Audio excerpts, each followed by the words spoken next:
Welcome to Regina சமையல். Cauliflower உருளைக்கிழங்கு சப்ஜி சேர்த்துக்கு எண்ணெய் விட்டுருக்கேன், பட்டை போட்டுக்கிறேன், ஒரு வெங்காயம். வெங்காயம் ரொம்ப வதங்க வேண்டாம். மிக்சியில் ஒரு துண்டு இஞ்சி, 4 பச்சை மிளகாய், 4 பூண்டு போட்டு ஒன்றும் பாதியமாக அரைச்சி வச்சுருக்கேன். அதையும் போட்டுக்கலாம்.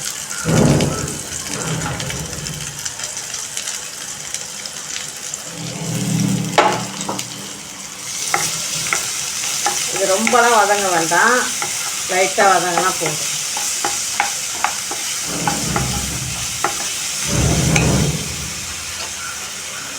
காலிஃப்ளவர் போட்டுக்கலாம். உப்பில் போட்டு கழுவி வச்சுருக்கேன். உருளைக்கிழங்கும் போட்டுக்கிறேன். இப்போ இதோட கூட சேர்த்து தான் நல்லா வதக்கி விடணும். ஒரு 10 நிமிஷம் 15 நிமிஷம் வதக்குங்க. காய் கொஞ்சம் வதங்கணும்.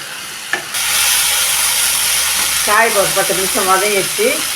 இப்போ மஞ்சத்தூள் போட்டுக்கலாம், கொஞ்சம் ஜீரகத்தூள் போட்டுக்கலாம். கொஞ்சம் ஜீரகத்தூள், நம்ம பச்சை மிளகாய் அரைச்சிருக்கோம், அதுக்கு தகுந்தாப்புல மிளகாத்தூள் போட்டுக்கலாம் கொஞ்சமாக. அப்புறம் பார்த்துட்டு கூட போட்டுக்கலாம். தக்காளி 2 தக்காளி அரைச்சி வச்சுருக்கேன், அதையும் ஊற்றிக்கலாம்.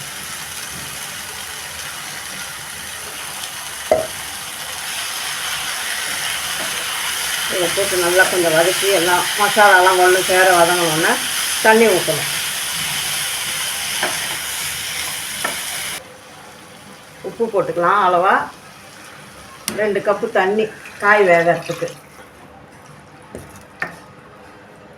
இது நல்லா வேகட்டும். இறக்கும்போது கொத்தமல்லி போட்டு இறக்கணும். தண்ணிலாம் நல்லா சுண்டி வந்துடுச்சு, காய்களும் வந்துடுச்சு. கொஞ்சம் கொத்தமல்லி தூள் போடும், கொத்தமல்லி இலை போட்டு ஒரு வதக்கிக்கோங்க. இதே அளவில் செய்யுங்க.